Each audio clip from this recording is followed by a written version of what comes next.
Hello. Welcome back to another beautiful chapter of The Stars Above. It's another wonderful day here at Pyramid Lake in a different setting this afternoon. I'm here at the Willows. It's a nice little oasis, a lush little oasis here at Pyramid Lake. It's kind of like a magical little fairy forest tucked away, a secret little fairy forest.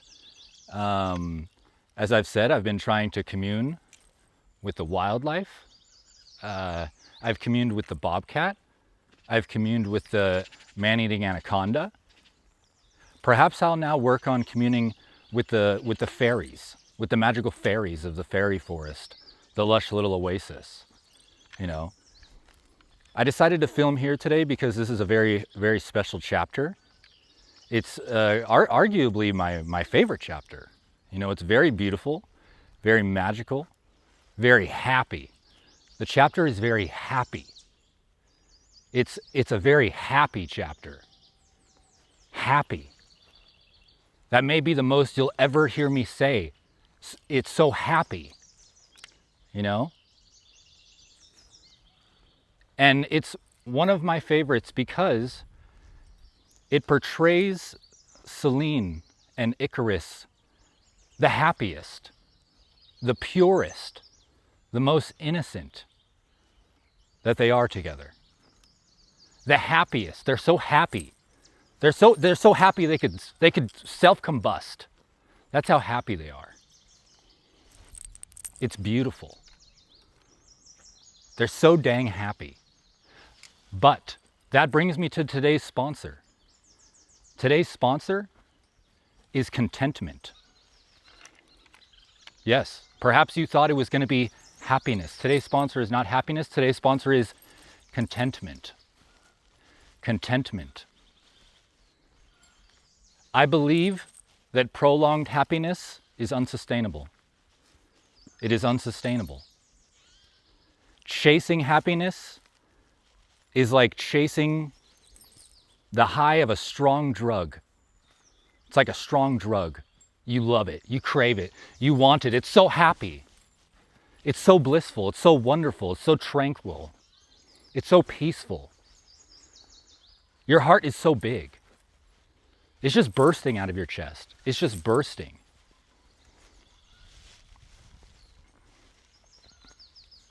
Some in the spiritual community might consider happiness enlightenment. They might consider it enlightenment. I'm so enlightened. I'm always happy. I've reached this is a problem within the spiritual community. I don't want to step on anyone's toes. Maybe I will say things that are not agreed with. But as Icarus said in the prologue, spirituality has presented itself as a strange joke we shan't adhere too closely, lest smitten for entangled contradictions, in tune with the mantra, shamalama ding dong. So I don't wish to step on anyone's toes here, but perhaps enlightenment, perhaps happiness is unsustainable. Especially enlightenment, if obtainable at all. If obtainable at all, it is contentment. Contentment. You'll see this a lot when people go on little retreats. They go on little retreats. They go to drink ayahuasca. They go to the medicine man, the shaman. They go to Shaman Guadalupe. They say, Shaman Guadalupe, I'm so sad. I'm so sad I cannot deal with myself. I have all these feelings that I don't like. I don't like these feelings. I want to feel happiness. I want to feel enlightened. Shaman Guadalupe says, drink Mother Ayahuasca. Drink Mother Ayahuasca. Face your fears. Face your fears. Feel bliss. Feel happiness. That is not always what occurs. But But a lot of the time it does. And you will see this sad, sad person come drink the ayahuasca. And then they will be so blissful. They will say, Shaman Guadalupe, you have allowed me to face my fears. So many things were presented to me. And now I'm so blissful, I don't know what to do. I'm so happy. I'm so happy that I'm going to go home and I am never going to be sad again. I'm going to go home and I'm going to tell everyone about you, Shaman Guadalupe. I'm going to tell them they need to come. They need to come drink from your cup. They need to come drink from your cup, Shaman Guadalupe. And this is what happens. They have such a wonderful, blissful, tranquil, peaceful, a lot of the times chaotic and violent in the mind experience, but they leave so happy. They leave rejuvenated. I know that you have heard me say a lot of things about spiritual vitality, spiritual prosperity, rejuvenation. I am rejuvenated. I'm so rejuvenated out here, telling this beautiful, tragic story. But one thing you have never heard me say, it is because I am experiencing happiness. No, I am a man of contentment. I am content with everything that comes my way. I have faced my fears. The fears that do still come, I learn to process them. I'm content with however they are presented. I meet them in the eyes. I say, I am afraid of you. I'm afraid of you, fear. But I'm here to face you. I am standing on 2 feet. I'm here to face you, fear. And then that fear passes. Because I am content. When we go chasing happiness, you know, the person comes and they drink the ayahuasca. They feel so happy. Then they go home. And they feel happy. They're so happy. That spirit mother is just reverberating inside of them. Everything is so wonderful.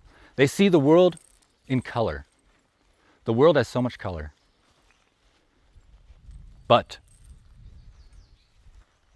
they have not integrated. They have not integrated. They have left Shaman Guadalupe.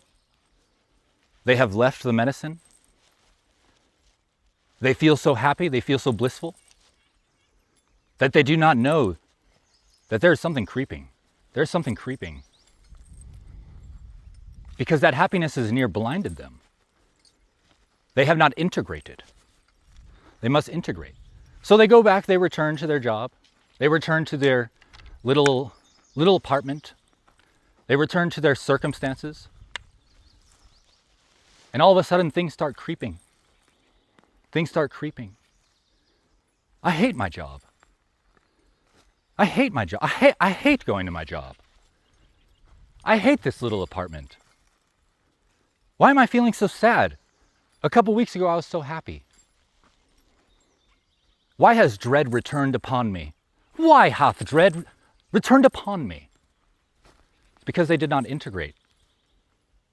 They wanted so much to be so happy. They wanted to feel that reverberating happiness, blissful, heart-bursting feeling, enlightenment. They even came back and told everyone they knew. They said, you have to go find Shaman Guadalupe because I am enlightened. They chase the happiness. So what do? They go back to Shaman Guadalupe. They say, Shaman Guadalupe! Shaman Guadalupe, I'm sad! I'm sad again, Shaman Guadalupe. And Shaman Guadalupe says, perhaps you didn't integrate. Perhaps you didn't integrate, but here, drink from my cup. Drink from my little teacup. And then they leave and they're happy again. They chase a strong drug. But they have not realized that the sadness is okay. The depression is okay. The fears are okay. They have not become content with those things. This is also the problem with these ideologies. These ideologies like being here now. Only appreciating the present moment. These people read these books. They read these books, they say, just be here now. Are you sad? Just be here now. That sad things happened to you in the past. You do not need to live in the past. You just be here now. Just be here now. Appreciate the present moment. Don't think about that stuff. Don't think about those sad things. Don't integrate those sad things into your existence. Just be here now instead. It's much easier. I'm gonna recite a parable to you. I'm gonna paraphrase it to the best of my ability because I don't know it by heart. And I hope that this sums up what I'm trying to say because I don't want to sound like a jerk. I'm sure there are people that say, that guy is a hypocrite. So be it. So be it. But listen to this. It's something along the lines of a native grandpa and a child, his little grandson and grandpapa, a little native grandson and grandpapa, they go into the desert. And they're just sitting by the fire. And the grandpapa says something along the lines of, within us lives two wolves. Within us lives two wolves. One is evil and one is good. One is evil and one is good. And they're at war. They're at war with each other. And the little Nino says, but Grandpapa, who wins? Who wins the war? Grandpapa, who wins? I must know, I'm so curious to know who wins the war. Do you know what Grandpapa says?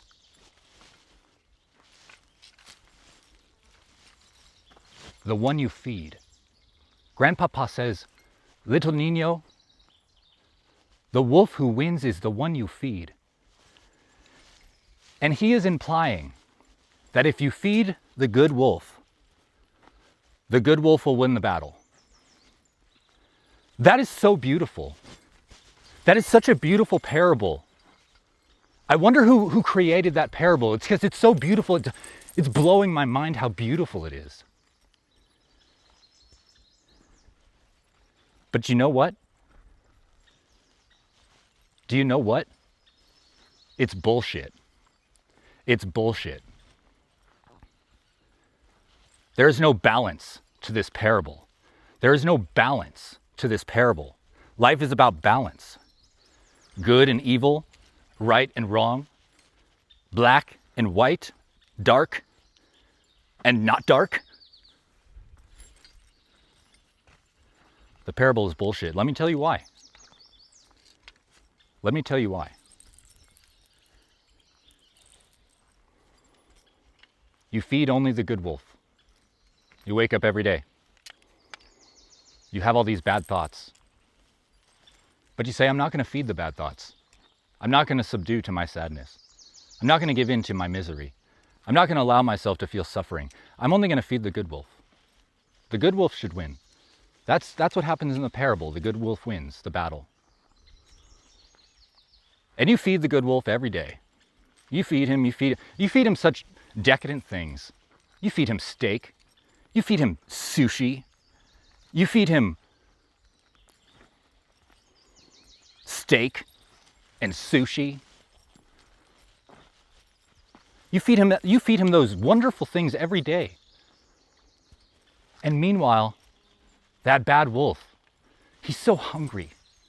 He's so hungry. He's saying, I know I'm not a good wolf, but I'm hungry. Why are you starving me? I know that I'm a bad wolf, but maybe if you just feed me a little bit, I'll be satisfied enough to not be so bad. But you say, no, bad wolf. I am not feeding you. The good wolf needs to win. The good wolf needs to win. I am feeding my steak and my sushi to the good wolf. You, bad wolf, you starve. You starve, you bad wolf. And this is what happens.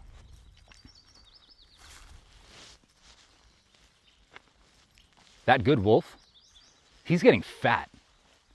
He's getting fucking fat. He's getting docile. He just wakes up every day and just gets fed. He doesn't even have to go to war anymore. War is a myth now. It's been so long since he's been at war that it's a fable.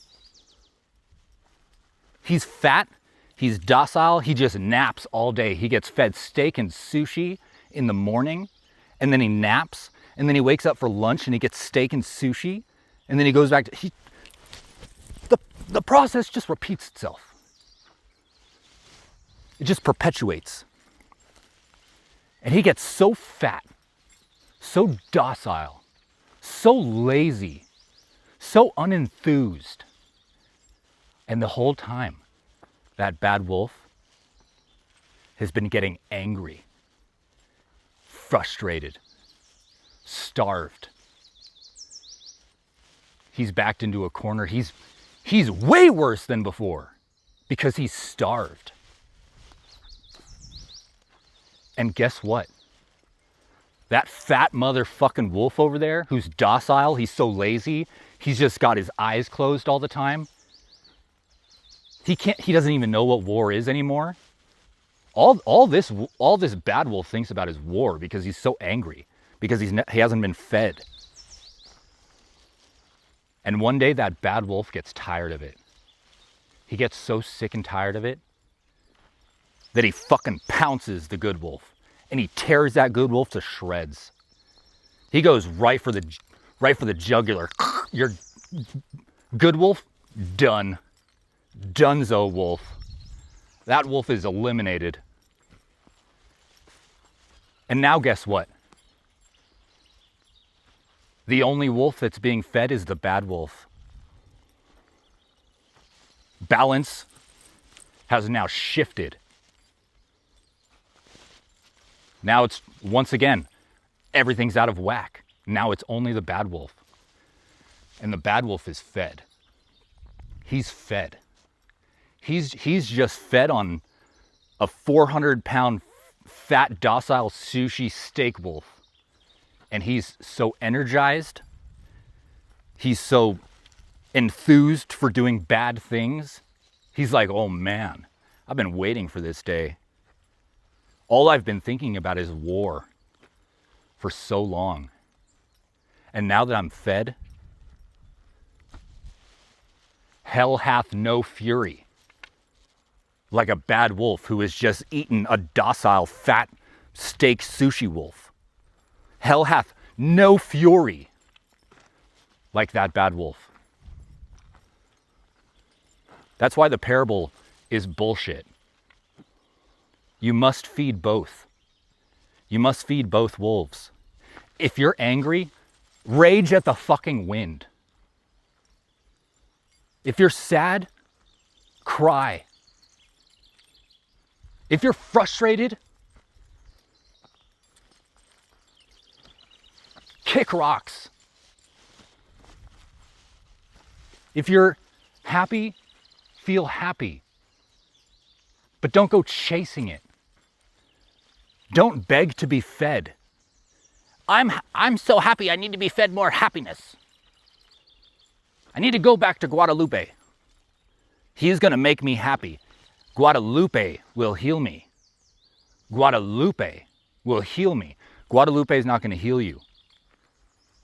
You need to discover that for yourself. You need to find balance. You need to be content with misery, happiness, joy, anger. You need to learn to share that dance. That dance between your emotions needs to be shared.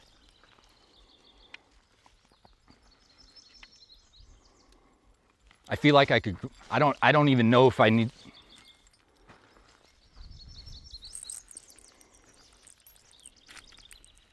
Today's sponsor is Contentment. Shout out, Contentment / balance, duality, whatever. This is what you're gonna see. You know, the past few chapters, Icarus has been so happy because he's never felt happiness before. This is new to him. But he knows that in the back of his mind, something's creeping. He's aware of it. He's afraid of it because he's never integrated it. Whatever is festering, he has never processed it. He has never truly dealt with it. And now, at his happiest, at his most blissful, at his most joyful, his most purest, his most innocent, he's become blinded. He's become blinded to that thing that was festering, that he knew was there. It was creeping. But the light of his joy is shining so fucking bright, he cannot see what's lurking in the shadows. He cannot see. This is my favorite chapter. This is my favorite chapter because Icarus and Selene are so happy. But bear in mind, as I go into the next chapter, it will not be so happy. I will likely be very sad reading it. And that's okay. It's okay to feel it. When that moment comes, I will appreciate the sadness. I will appreciate the remorse that is felt. And then I will let it pass. I will feed it what it needs. And then I will let it pass. Because I'm content. Just keep that in mind.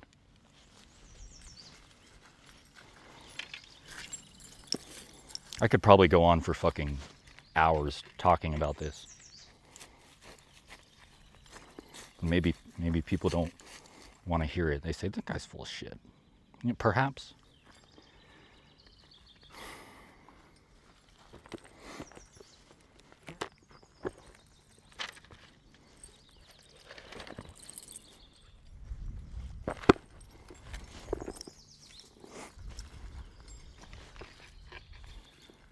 I am okay with it not standing up. If he wants to lay down, I will let him lay down.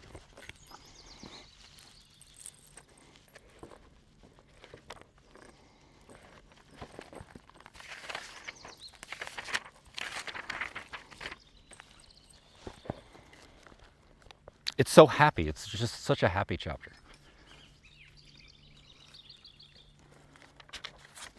Chapter 13. To remember Pan. I was perched atop those giant cement blocks, overlooking the same tracks of which I'd not so long ago spent lonely nights wishing with each passing train that one might whisk me away, far from the pain of burdens carried while riding into that small town. But now, that railway hadn't seemed to captivate my gaze, nor tempt desire. Something brought me here, but what? I'd once asked, confused on that very spot, being hell-bent to discover what kept me. But it was a question no longer posed, for its purpose had never been so undeniably clear. My phone rang at midnight on the dot, snapping me from an introspective spell. "Hello?" I answered, chuckling. "Are you looking for anyone in particular?" "What a happy, happy birthday it is for you," Selene sang. "Well, if you aren't the most adorable thing. I wanted to be the first one you heard from. The one and only, I'm sure. As years go by, people tend to forget. You'll see." "Oh, and how old are you now? Pushing 50? What a pity." 29, you ravenous witch." "Curse you! Really getting up there, aren't you, Urk?" "Truly, 'tis been too long. Soon enough, dead and gone." We spoke long into the starry night, gawking at a moon so big and bright. "If thou could have any wish granted on the morrow's midsummer eve, old man, what would it be?" she asked. "Oh, bird," I replied, "how I wish for me an eve to spend with thee, cheap supper made for three, one worthy of our pestering monkey, I do foresee." Selene arrived after work the next day, barging through the door with presents. "Look what I found for you, Urk," she said. She pulled from behind her back In one hand, a stone figurine of a cross-legged monkey dressed in circus attire, his palms raised in question. In her other, a small, wood-carved Pierrot clown with a small mirror resting in his plump stomach. Gorgeous antiques handcrafted with intricate detailing, like relics to a time and age much funnier than now. They felt as if created for that very moment, having carried my own indwelling spirit. "Dear God," I said. "These are extraordinary. Where'd you even find them?" "A magician never reveals her secrets," she said. "I'm speechless, truly. Other than my mom, no one's ever gifted me anything like this, let alone understood me well enough to. Thank you, Bird, so very, very much." "Of course, I knew you'd love them. But wait, there's more. This clown has a twin." She pulled an identical one from her pocket. "See? But mine has his nose broken off. One for you and one for me. Tweedledum and Tweedledee." Yes, I thought, this old clown does have a twin. I held it up to my ear. "Hello," I said as she held hers, mimicking my voice. "So, what you're saying is, these are clown mirror phones?" "Yep," she said. "What provider did you get? Is reception strong? Will our signal span time and space?" "We'll just have to see." "Listen for me, Bird. I'll always be on the other end." We made way into the kitchen to prep dinner. Faux chicken strips and fry sauce, cheap as we come. I grabbed my laptop for her to watch a show and squeezed a chair between us. "Let the dinner cook. Come sit with me," she said as I stared at the oven. "Sit with you?" I asked. "That ain't exactly a couch, doll." Celine stood to pull me down, took her place on my lap, and wrapped my arm around herself. Once snuggled into my chest, she graced each finger over mine for some time, then turned my hand over before taking it in hers. She held a deep gaze without speaking, my hair standing on end as goosebumps ran. Celine was holding the hand I drove the burning ember into then, while gripped in that of my mother's before passing. She was staring at the scar left in my palm, then gently began brushing her thumb over it. Something wondrous happened in that moment I couldn't quite explain. A feeling I hadn't yet known, perhaps never yet shown. One which grew, reached, up and through. Something born, something true. A child within, that much I knew.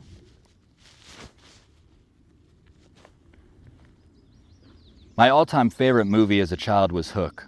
One scene having cemented itself in me more than any other.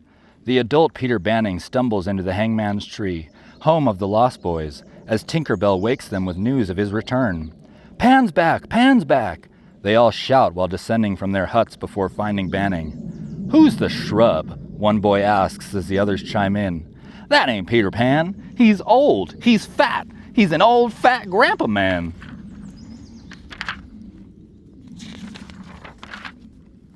Rufio, leader of the Lost Boys, surfs down the ramp of the tree as the gang chants his name. "That's enough!" Banning screams as Rufio flips down and extends the sword of Pan to his throat.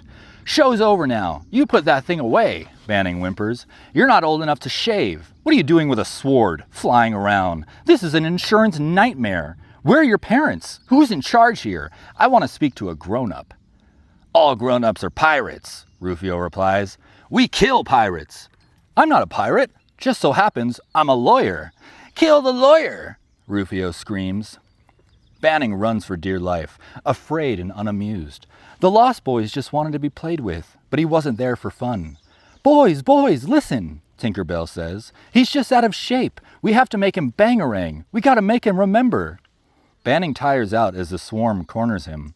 Play, they cheer, but he had no interest in childish nonsense. Rufio draws his weapon once again. "You're dead, jolly man," he says as Tink tries explaining to the children. "I could have told you he can't do those things. He can't even play simple games." Rufio then draws a line in the dirt with the sword of Pan, separating himself from Banning and the Lost Boys, stating, "You can't fly, fight, or crow. So, if any of you says this here scug ain't Peter Pan, cross the line." Banning is the first to step over, only to be pulled back by Tink as the rest of the boys join Rufio. All but one. Pockets. The youngest, smallest, and purest of the bunch. Pockets circles Banning, feeling his differences before tugging him down to meet his eyes. Pockets takes off Banning's glasses, gently playing with them before rubbing his face, examining the features and elasticity of the adult with curiosity. Pockets then stretches Banning's cheeks to make him smile before speaking softly. "Oh, there you are, Peter." Many of the boys crossed back over the line to join Banning, gathering to touch his face in joy. "But Peter," one says, "you've grown up. You promised never to grow up."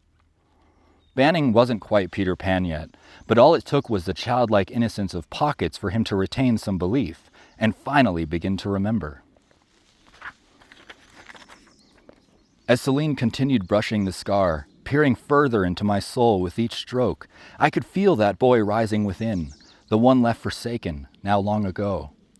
A child whose cries echoed for his longing to fly, much like the man who'd forgotten he was Peter Pan, the hero who dreamt of a world that allowed him to play, forgive, and love through an innocence pure of heart. In an expression gone without words, for the first true time in my life, someone had shown it to me, that love eternally yearned for, the one Celine selflessly shared, leaving me to finally feel and understand it for myself, in a way just as simple as a thimble.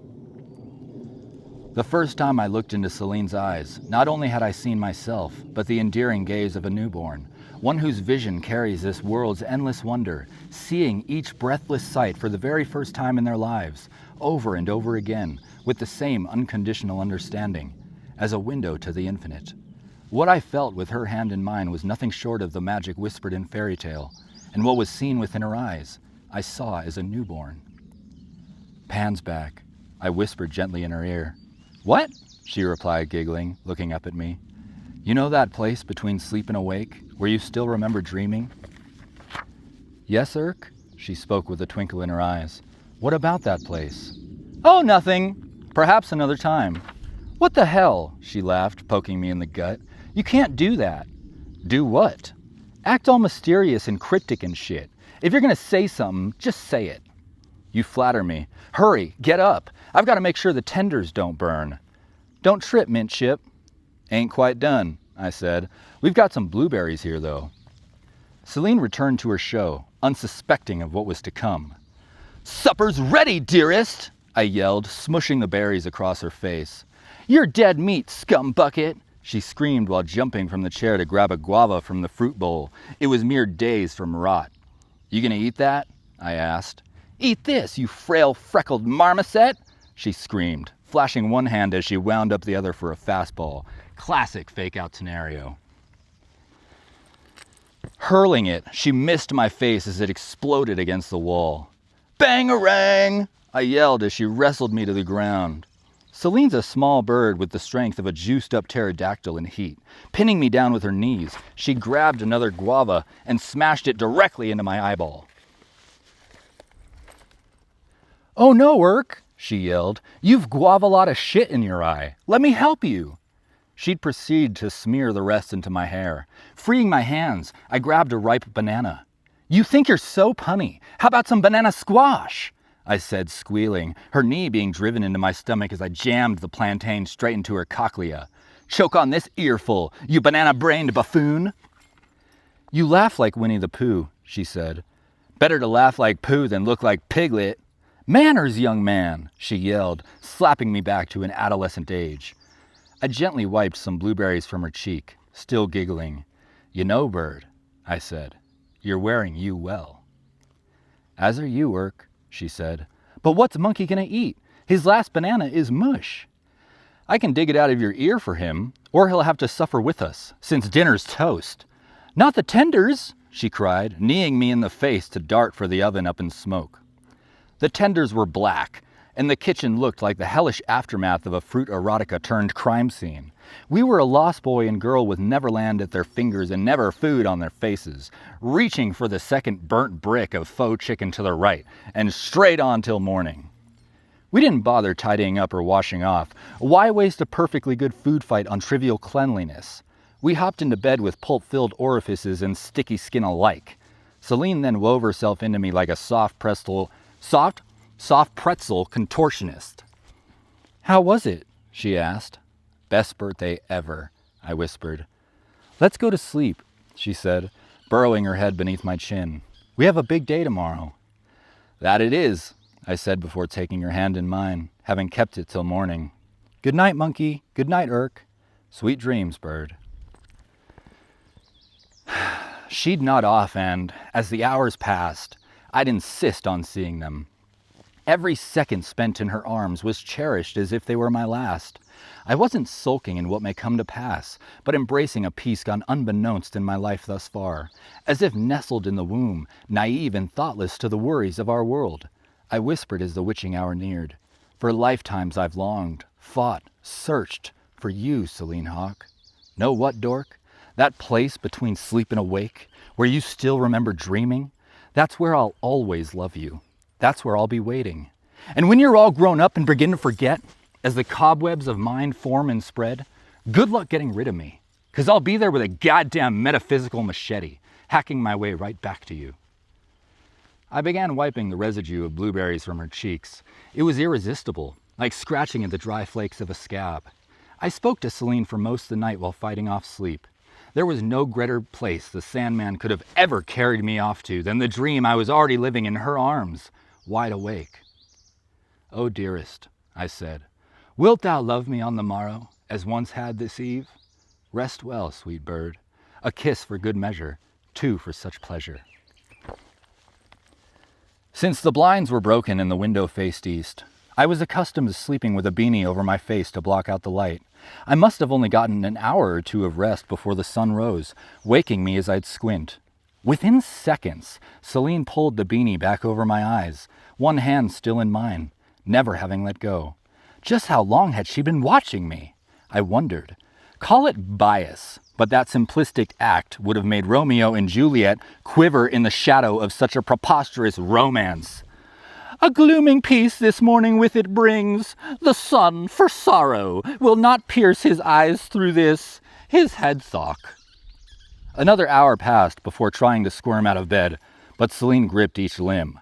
"Let go, sloth," I said. "How can I make you breakfast in bed, from bed?" She began bicycle kicking me under the blanket before pushing me to the floor. I got to work on a mean potato hash. "We're going to have to eat this meal," I said. "We need our energy. No tossing about or rubbing it in my eyes. There's heaps of hot sauce." It was July 4th and Crackies rented the pool deck at the Renaissance Hotel for a team building day. Still starving from the night before, Celine scarfed it down. "But Irk," she whimpered, "what about second breakfast?" I spooned up some hash, cocking it back with my finger-made catapult. "Shut up, Pippin," I yelled. "Now get your hairy hobbit feet out of my bed and into some clothes. We've a soiree to attend at the gala." "Sounds bogus," she said. "All you do is chitter-chatter." "Chitter-chatter, chitter-chatter," I mocked. "Pitter-patter, pitter-patter," she yelled, flinging the spoon and potatoes into the air. "You're an insufferable creature. You know that?" "Gobbledygook," she yelled, jumping atop the bed before storming into the bathroom. "Don't forget to wash your hair. It's got enough grease to oil the Tin Man." "You're one to talk. I could start a damn pan fire with that mop." "Don't go baking my heart," I laughed. "Couldn't if I fried," she cried. We swung by the mini-mart before meeting Thea, where I grabbed 4 single shots of cheap vodka. Celine scoffed as I got into the car. "I'm not drinking that," she said. "You're disgusting." "It's what was in the cards," I said. "The cards, huh? Don't fall for a bad hand," she muttered like a seer in the making. Thea was waiting for us down on the riverbank smoking a joint. "That stuff's not for me," I said as she passed it. "Muddies the water, clouds the mind, leads to ruin." "You sure?" Thea asked. "Gonna be a circus today getting led by these clowns." "Don't pay them such compliments," Celine said. "We're the only clowns around here." "Yeah, we don't brush shoulders with those who aren't clowns," I said. "That council waiting up there are just a bunch of jagoffs." "Right you are, babes," Thea said in her Rocky Mountain twang. "Though what difference make? We're all fools for something or other." "Wouldn't you know it? She's a poet," Celine said, twirling about in a dance. We made our way to the pool deck as I took 2 shots back to back, then stuffed the others in my bag to haunt me later. It wound up being a rather pleasant experience, and nobody gave us any lip for having a good time. We'd compete in bocce ball, bond over team building exercises, and played games of chicken in water too shallow for my scoliosis. Afterwards, we went back to Thea's place to see the fireworks. I was picking at a vegetable spread when Celine grabbed the last handful of mini pickles and olives, knowing they were my favorite. She stared me dead in the eyes and proceeded to shove them all into her mouth at once. "You better give me those back right now," I said as she shook her squirrely head before sprinting through the apartment. "Thea!" I yelled, cornering Celine. "Tell this girl to give my pickles and olives back before I burn this whole goddamn complex down." "Bird!" Thea shouted. "You best give that boy his damn pickles and olives back before he burns this whole goddamn complex down." Celine tried to slither past me like a garden snake, but I was lightning fast, having wrapped her into myself like a jacked-up boa constrictor. "Give 'em back before I bite that ring off your nose," I whispered as she shook her stuffed face. "Okay, you asked for it," I said, squeezing her cheeks till they burst like a bad pimple. Food particles flew in every which direction like a buckshot blast. She let out a scream and spit the remaining bits into my hand before I tossed them back. "Ew, Jesus," Celine said. "You're so gross. Thea, this cretin just ate my regurgitated food like a bird." "Get it while the getting's good, Irk," Thea shouted back. I'm getting attacked.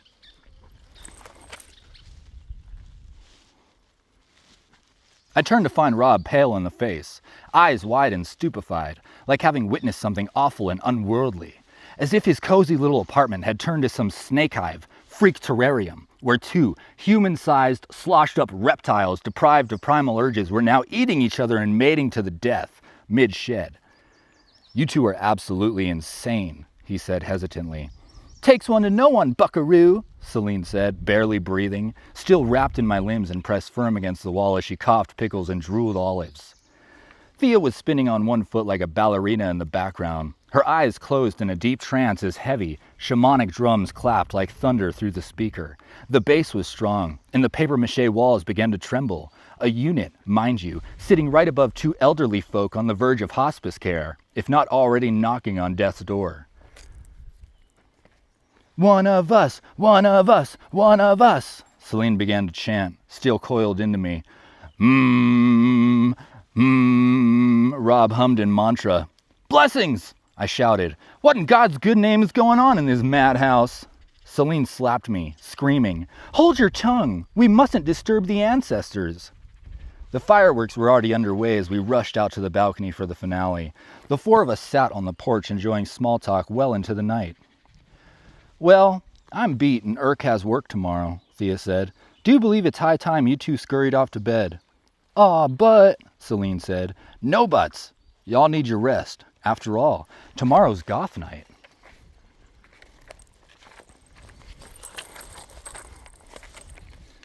"Goth night?" I asked. "Yeah," Thea replied. "We dress like vampires and shake our fannies to synth music." "Goth night is every night in this sad, sad world." "Shut up, poser," Celine said. "You're an emo kid, scene wannabe at best." "You're absolutely right," I said, looking myself up and down. "I can fake this perpetuating sufferance no longer. The jig is up on all this doom and gloom. Where is thy morbid melancholy from whence it came? I'm a big fat colorful phony." "So, tomorrow night then?" Thea asked, laughing. "Sure thing, babes," I said. "Come along then, bird." We spent the remainder of that evening no different from the night before, in each other's arms where we belonged.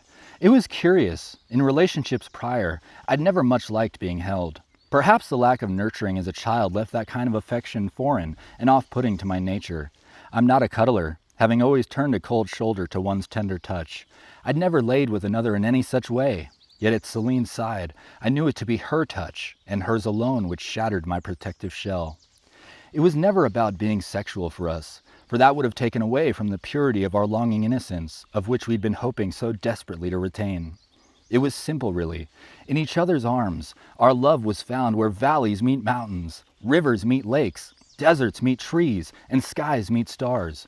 Places that don't belong to one another, ask, require, or expect of one another. For while I may never have been hers, nor she mine, our love was as pure as any two forces of nature met in harmony. What Celine and I needed more than anything was to be held and reassured, even if left unspoken, that everything would be all right. Hopeful, until things took an unforeseen yet inevitable catalytic twist, where that boy's great heroic rise brought forth his vicious downfall.